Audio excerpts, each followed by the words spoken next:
Hello friends. So या lecture मध्ये आपलं आस्तिक दर्शनामधलं लास्टचं दर्शन बघणार आहोत, ते म्हणजे योग दर्शन. ओके. सो याच्या आधी आपण पूर्वमीमांसा उत्तरमीमांसा बघितले आहे, त्याचे लेक्चर्स अवेलेबल आहेत. टोटल 6 आस्तिक दर्शन होते, त्याच्यापैकी आपण 5 दर्शन हे कव्हर केले आहे. सो आता आपला हा लास्ट दर्शन बाकी आहे.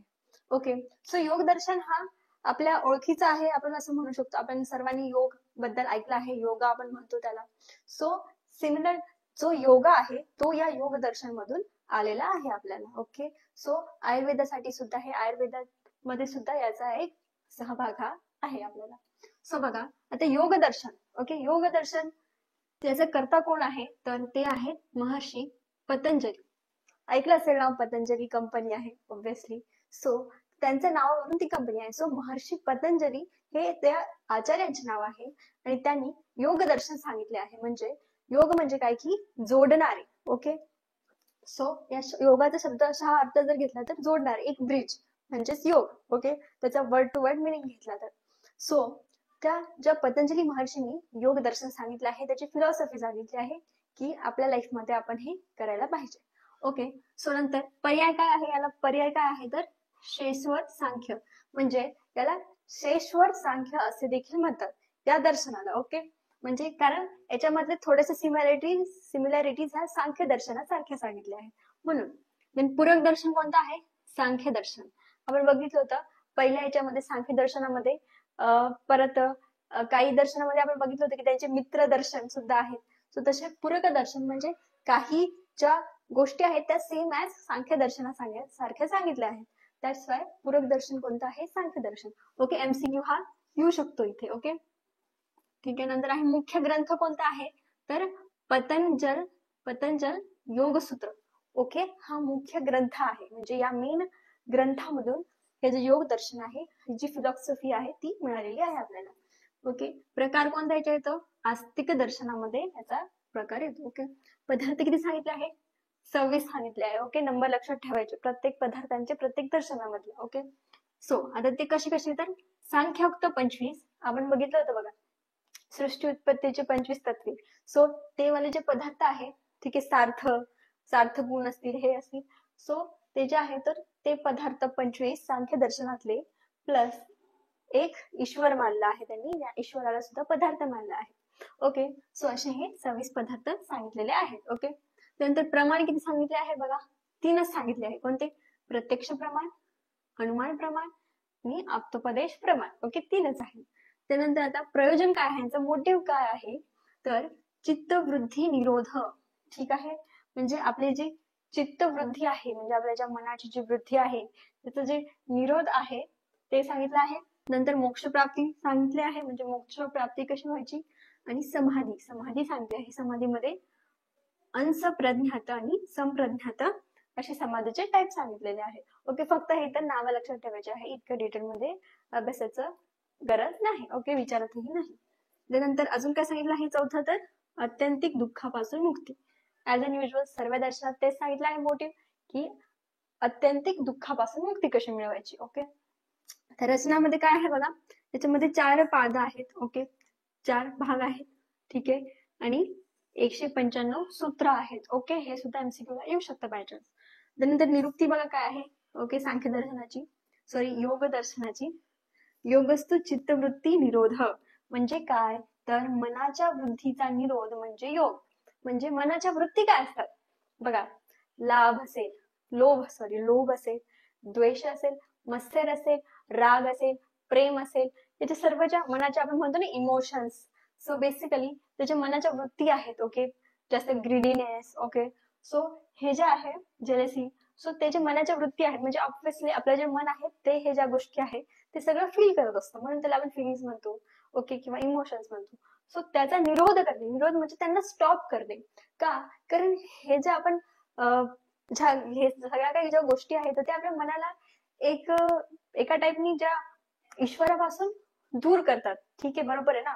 कारण लोभ असेल तर आपण जास्त ग्रीडी होतो, जास्त पैशाच्या मागे लागतो आणि आपल्याला त्याच्यातून दुःखाची निर्मिती होते. कारण जेव्हा आपल्याला काही भेटत नाही तेव्हा आपोआपच आपण दुःखमय होतो. सो त्याच्याचमुळे मनाच्या वृत्तीचा निरोध करायचा आहे की आपल्याला सुख प्राप्ती होईल आणि मोक्ष प्राप्ती होईल.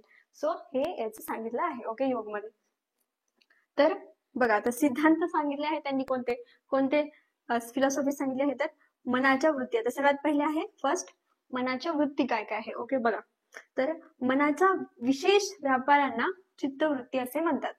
म्हणजे मनाचा विशेष व्यापारण म्हणजे काय तर की मन हे 5 पैकी कोणत्याही व्यापारामध्ये सतत व्यस्त असते. म्हणजे आता हे जे 5 गोष्टी आहेत तर हे मनाचे व्यापार सांगितले आहेत. ओके सो बघा काय आहे तर फर्स्ट आहे प्रमाण. प्रमाण म्हणजेच काय की यथार्थ ज्ञान होणे. म्हणजे काय आता मन हे आता आपण म्हणतो ना सपोज एक हेल्थ वर्कर आहे. ओके सो त्याचं काम काय आहे हेल्थच्या त्या डिपार्टमेंट मध्ये काम करणे. ओके एक सपोज पोलीस आहे सो त्या डिफेन्स याच्यामध्ये काम करणे. ओके प्रोटेक्शन याच्यामध्ये काम करणे. सो तसंच आपलं जे मन आहे त्याचं सुद्धा काम असतं. ओके त्याच्या 5 वृत्ती सांगितल्या आहे म्हणजे त्याचे 5 व्यापार सांगितले आहे म्हणजे ते 5 गोष्टींमध्ये ते कार्यरत असतं. तर ते कोणतं आहे फर्स्ट प्रमाण. प्रमाण म्हणजे काहीतरी यथार्थ ज्ञान. म्हणजे आपलं मन बघा आता सपोज मी तुम्हाला शिकवते. ओके माझ्याकडे समोर फोन आहे माझा. ओके सो मी फोनकडे बघते आणि शिकवते आहे. सो तर मला यथार्थ ज्ञान काय होतंय की डायरेक्ट मला काय दिसतोय फोन दिसतोय पण त्याच्या मागे सुद्धा तुम्ही मला व्हिडिओमध्ये बघणार आहोत तर ते मला दिसतंय का सध्या नाही मला फक्त फोन दिसतोय. म्हणजे मला डायरेक्ट कशाचं ज्ञान होतंय फक्त फोनचं ज्ञान होतंय. म्हणजे ज्या गोष्टी डायरेक्टली आपल्या समोर आहेत त्याचं आपल्याला ज्ञान होतंय. हा बोर्ड आहे हे मला समजलं याचं ज्ञान झालं. हा मार्कर आहे हा मला मार्कर दिसतोय डायरेक्ट सो हे मला डायरेक्ट ज्ञान झालं की हा मार्कर आहे म्हणून. सो असं यथार्थ ज्ञानामध्ये माझं मन हे सध्या व्यापार करत आहे. ओके काम करत आहे. त्यानंतर आहे विकल्प. विकल्प म्हणजे काय तर द्विधा मनस्थिती. द्विधा मनस्थिती म्हणजे मोस्ट ऑफ द जणांना असेल म्हणजे कन्फ्युजन होणे. ओके की आपल्याला चूज करण्यामध्ये डिफिकल्टी की आईस्क्रीम घ्यायला जातोय आपण. ओके तिथे आहे चॉकलेट फ्लेवर आहे आणि एक आहे सपोज व्हॅनिला फ्लेवर. ओके तर आपल्याला कन्फ्युजन होते. आपण डीमार्ट मध्ये जातो तिथे सॉफ्टी असते एक चॉकलेट फ्लेवरची एक व्हॅनिला फ्लेवरची. ओके सो कन्फ्युज होतं कधी कधी की कोणत्या फ्लेवरची घ्यायची चॉकलेट घ्यायची का व्हॅनिला घ्यायची. सो आपण द्विधामध्ये असतो. ठीक आहे मग आपण काय करतो दोन्ही मिक्स घेतो हाफ चॉकलेट आणि हाफ व्हॅनिला कारण ते आपल्याकडे ऑप्शन अवेलेबल होतं. पण जर आपल्याकडे मिक्सचं ऑप्शनच नसलं असतं तर आपण एक तर चॉकलेट घेतली असती नाही तर व्हॅनिला घेतली असती नाही तर दोन्ही घेतले असते. ओके म्हणजे एक डिसिजन मेकिंग करण्याच्या आधी जी स्थिती असते जी कन्फ्युजन स्थिती असते तिला द्विधा म्हणू शकतो आपण. ओके नंतर आहे विपर्य. विपर्य म्हणजे काय तर अयथार्थ ज्ञान. आता अयथार्थ ज्ञान बघा कसं आहे. आता माझ्यासमोर काय फोन आहे मला डायरेक्ट समजतोय की माझ्यासमोर फोन आहे मला डायरेक्ट फोनचं ज्ञान झालंय. पण आता मी एक लॉजिक लावते की माझा हा व्हिडिओ जेव्हा मी पोस्ट करेल तेव्हा मला स्टुडंट्स बघणार आहेत. ओके फर्स्ट इयरचे सर्व स्टुडंट माझा व्हिडिओ बघणार आहेत आणि त्यांना मी समजवते मी असं गृहीत धरून हा व्हिडिओ बनवते. बरोबर मी असं नाही समजते ना की मी फोनला शिकवते ऑब्व्हियसली. सो माझ्यासमोर जरी फोन दिसला असला तरी मी असं समजून शिकवते की तुम्ही सर्व मला बघत आहात. सो मी ते एक लॉजिक मी अयथार्थ ज्ञान लावले की मला त्या फोनमधून फोनच्या मार्गातून मला दुसरे जे स्टुडंट्स आहेत ते बघणार आहे. सो हे अयथार्थ ज्ञान. आता सपोज आता ही रूम आहे. ओके आता ही सपोज भिंत आहे. सो याच्या मागे राहत असतील. ओके याच्या मागे सुद्धा लोक राहत असतील. सो हे अयथार्थ ज्ञान एक कॉमन लॉजिक म्हणतो आपण त्याला. सो कॉमन सेन्स आपण म्हणू शकतो. ओके देन आहे फोर्थ निद्रा. तर निद्रेमध्ये सुद्धा आपलं मन अडकलेलं असतं ते सुद्धा त्याचा व्यापार आहे. ऑब्व्हियसली निद्रा म्हणजे काय तर झोप. ऑब्व्हियसली आता तुम्ही फर्स्ट इयर मध्ये गेले असतील सो तुम्हाला मी गॅरंटीने सांगते म्हणजे बरेचसे स्टुडंटला 99% कोणत्या ना कोणत्या लेक्चर मध्ये झोप येतच असणार. ओके ते संहिता असो क्रिया असो रचना असो ठीक आहे कोणताही विषय असू शकतो. कारण स्टार्टिंगला आपल्याला ते समजत नाही आणि मग टीचर्स बोलतच असतात आणि मग आपल्याला झोप लागून जाते. Obviously yes. सो म्हणजे आपलं जे मन आहे ते कॉन्सन्ट्रेशन आहे का मनाचं नाही. म्हणून मन कॉन्सन्ट्रेशनच्या व्यापारात आहे का नाही. ते गेले झोपेच्या व्यापारामध्ये. म्हणजे ते कार्य काय करते झोपेचं निद्रेचं कार्य करत आहे. सो तसंच म्हणजे आपण म्हणू शकतो की आपलं मन हे कधी कधी झोपेकडे सुद्धा ते वर्क करत असतं. ओके त्यानंतर आहे फिफ्थ म्हणजे स्मृती. स्मृती म्हणजे काय तर आपल्याला आठवणे. ओके बघा पूर्व अनुभवाने उद्भवलेले ध्यान म्हणजे स्मृती. आता हे थोडस टिपिकल मराठी वर्ड आहे पण जर आपण त्याला बघितलं तर आपल्याला जे आपण आठवतो रिमाइंड करतो ओके रिमेंबर करतो ते म्हणजे स्मृती. ओके आता ते कसं की सपोज आपण श्लोक पाठ केलाय आज उद्या आपल्याला सरांना सांगायचा श्लोक ओके क्रियाशरीचा सो आपण पाठ करतोय, दोष धातू मला मूलम सदा देहस्य तम चलम. ठीक आहे. सो हा श्लोक पाठ केला आज आपण. आता उद्या प्रॅक्टिकल होणार. सो प्रॅक्टिकल मध्ये सर आपल्याला उभं करताय आणि आता आपल्याला श्लोक विचारताय. मग आपल्याला काय करावं लागेल? ऑब्व्हियसली आपल्याला तो श्लोक काल पाठ केलेला आठवावा लागेल, कारण आपण बघून सांगू शकतो काय सरांना? नाही. सो स्मृती करायचं, रिमेंबर करायचं त्याला श्लोकाला. काय?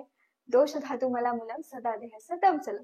काय झालं? आपण स्मृती केली. म्हणजे आधी आपण काल रात्री जे ज्ञान आपण ग्रास्प केले होते ते जे ज्ञान होते ते अनुभवले होते. ओके, फील केलं होतं ना आपण. पाठ करणे म्हणजे क्रिया करणे, फील करणे. सो त्याची आपल्याला डबल स्मृती म्हणजे आठवण होणे म्हणजे स्मृती होणे. सो हे आहे मनाचा 5वा व्यापार. ओके, समजलंय? मन या 5 व्यापारांमध्ये गुंतलेले असते, म्हणजे ह्या 5 गोष्टींमध्ये ते कार्य करत असते, असं योगदर्शनाने सांगितलं आहे या सिद्धांतामध्ये. कोणत्या? मनाच्या वृत्तीमध्ये. ओके, चित्तवृत्ती. ठीक आहे. आता नेक्स्ट आता बघा, पुढचा आहे अष्टांग योग सिद्धांत. म्हणजे योग दर्शनांमध्ये अष्टांग योग सिद्धांत सांगितला आहे. सो अष्टांग योग म्हणजे काय? की बघा, साधनभूत योगाची 8 कारणे आहेत, त्यालाच अष्टांग योग असे म्हणतात. म्हणजे साधनभूत योग म्हणजे योग आपल्याला करायचा आहे. सो त्याच्यासाठी 8 कारणे सांगितले आहे, 8 टाइप सांगितले आहे त्याचे. सो त्याला अष्टांग योग असे म्हणतात. ठीक आहे. सो त्याच्यामध्ये फर्स्ट आहे बघा यम. ओके, असं आहे ते यम, नियम, आसन, प्राणायाम, प्रत्याहार. ठीक आहे. धीर धारणा समाधी असं येते. ओके. सो बघा, सर्वात फर्स्ट आहे आपलं यम. सो यम म्हणजे काय? बघा, मनामध्ये सत्वगुणाची वृद्धी होण्यासाठी कसे वागावे हे या यमाद्वारे कळते. म्हणजे कसं यमाद्वारे सांगितलं म्हणजे काय? की मनामध्ये आपलं मन हे विचलित होत असतं. ऑब्व्हियसली सर्व ज्या सृष्टीतील गोष्टी आहेत त्यांच्याकडे आपलं हे डायव्हर्ट होत असतं. सो मनामध्ये एक सत्व भावना, एक चांगली भावना कशी निर्माण करायची, त्याच्यासाठी जे कसे वागावे हे सांगितले आहे योगाद्वारे. ओके, यमाद्वारे. सॉरी. सो बघा, त्याच्यामध्ये 5 टाइप्स आहेत. ओके, 5 प्रकारे आपण यम धारणा करू शकतो. कसं? बघा, फर्स्ट आहे अहिंसा. अहिंसा तुम्हाला माहितच असेल. ठीक आहे. अहिंसा म्हणजे हानी करू नये, दुसऱ्यांची हिंसा करू नये. ओके. सो बघा, त्याच्यात काय दिलं की दुसऱ्यांची शरीर, त्वचा व मनाने हिंसा करू नये. म्हणजे हिंसा फक्त शरीराची नसते, ती मनाची सुद्धा असते. एखाद्याला आपण खूप वाईट बोलत आहे, त्याची निंदा करत आहे. ओके, त्याला टॉन्ट मारत आहे, त्याला वाईट गोष्टी म्हणत आहे. ओके. सो ते सुद्धा हिंसेमध्येच येतं. ओके, कारण आपण त्याला मेंटली त्या माणसाला आपण हानी पोहोचवत आहे. सो फिजिकली आणि मेंटली जी हिंसा असते ती करू नये असं सांगितलं आहे. ठीक आहे. नंतर सत्य म्हणजे नेहमी खरे बोलावे. ऑब्व्हियसली की नेहमी खरे बोलावे, त्याने दुसऱ्याचाही टाइम असतो आणि आपलाही टाइम असतो. ठीक आहे. नंतर अस्तेय. अस्तेय म्हणजे चोरी करू नये. ठीक आहे. अस्तेय म्हणजे काय? तर चोरी न करणे. की चोरी म्हणजे काय? की एखादी दुसऱ्याची वस्तू आहे ती त्याला न विचारता घेणे म्हणजे चोरी होते.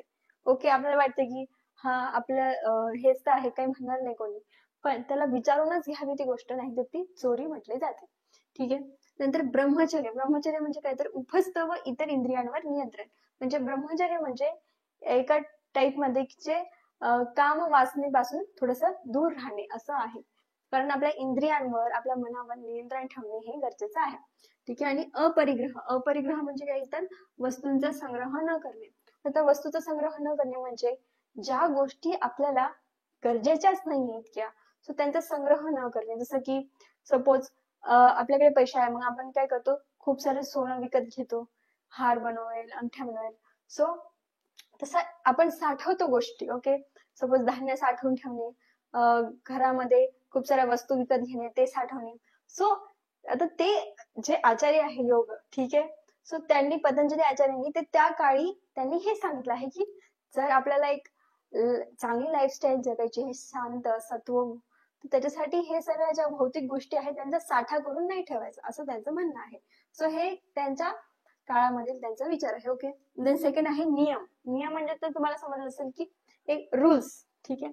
सो बघा, साधकाने आत्मा उन्नतीसाठी पालन करण्याच्या नियमांना नियम असे म्हणतात. म्हणजे साधक म्हणजे जे आपण, म्हणजे जे सर्व मनुष्य आहेत, सो त्यांनी आत्म्याच्या उन्नतीसाठी म्हणजे आपल्या मनाच्या आत्म्याच्या उन्नतीसाठी, ठीक आहे, पालन करण्याचे नियम आहे, पालन करण्याचे जे रूल्स आहेत त्यांना नियम असे म्हणतात. आता ते कोणकोणते बघा. फर्स्ट आहे शौच. शौच म्हणजे काय? तर स्वच्छता असा त्याचा अर्थ होतो. तर बघा, शरीर व मनाची अंतर्बाह्य शुद्धी करणे गरजेचं आहे. म्हणजे बघा, सर्वांनी काय केलं पाहिजे की मनाची सुद्धा, तर शरीराची आपण करतोच, आपण रोज आंघोळ करतो, तसंच मनाची देखील चांगल्या विचारांनी त्याच्यात वाईट विचार न येऊ देता त्याची शुद्धी ही करणे गरजेचं आहे. ओके. नंतर संतोष. संतोष म्हणजे बघा की प्राप्त परिस्थितीत आनंद मानणे. ऑब्व्हियसली आजकालच्या लाईफस्टाईल मध्ये कोणीच संतुष्ट नाहीये, सर्वांना गोष्ट ग्रीडी होत चालले आहे सर्व. तर त्यांचं म्हणणं आहे की संतोष ठेवणे, की आपल्याकडे जितक्या गोष्टी आहेत त्याच्यातच आपण समाधान मानले पाहिजे. ओके.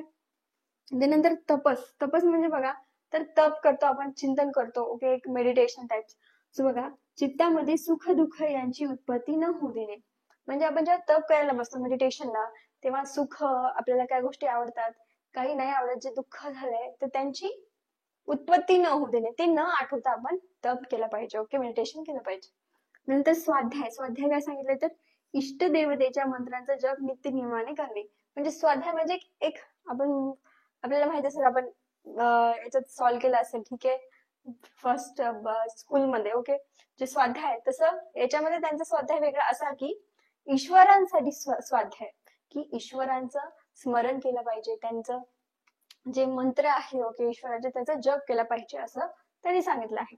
नंतर आहे ईश्वर प्राणी ध्यान. म्हणजे काय तर ओंकाराचा जप करणे व शरीर मन आणि इंद्रिय यांची कर्मे ईश्वराला अर्पण करणे.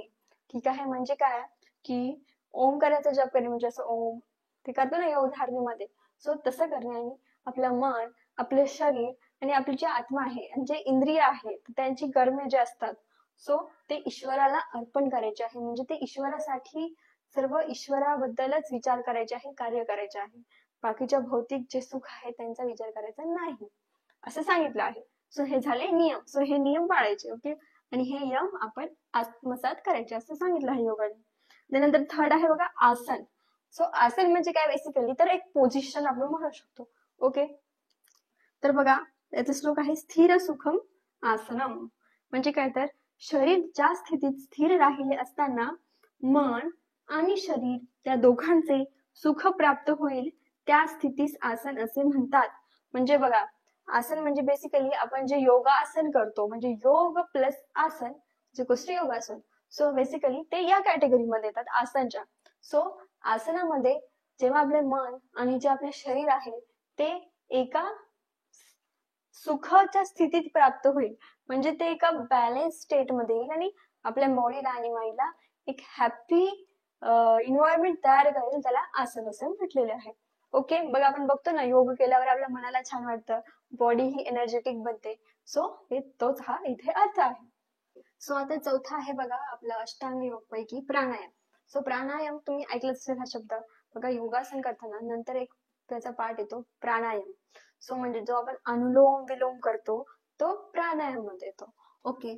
सो म्हणजे काय बघा तर आसनाची स्थिती प्राप्त केल्यानंतर श्वास आणि प्रश्वास यांच्या स्वाभाविक गतीवर नियंत्रण प्राप्त करणे म्हणजे प्राणायाम. ऑब्व्हियसली बघा जे अनुलोम विलोम आपण करतो ओके योगामध्ये, सो त्याच्यावर काय करतो असतो आपण, आपली जी श्वासाची गती आहे, ठीक आहे, इनहेलेशन एक्झलेशन, सो त्याच्यावर आपण कंट्रोल करण्याचा प्रयत्न करतो, त्याच्यावर लक्ष केंद्रित करायचा प्रयत्न करतो, फोकस करण्याचा प्रयत्न, सो त्यालाच प्राणायाम असं म्हणतात.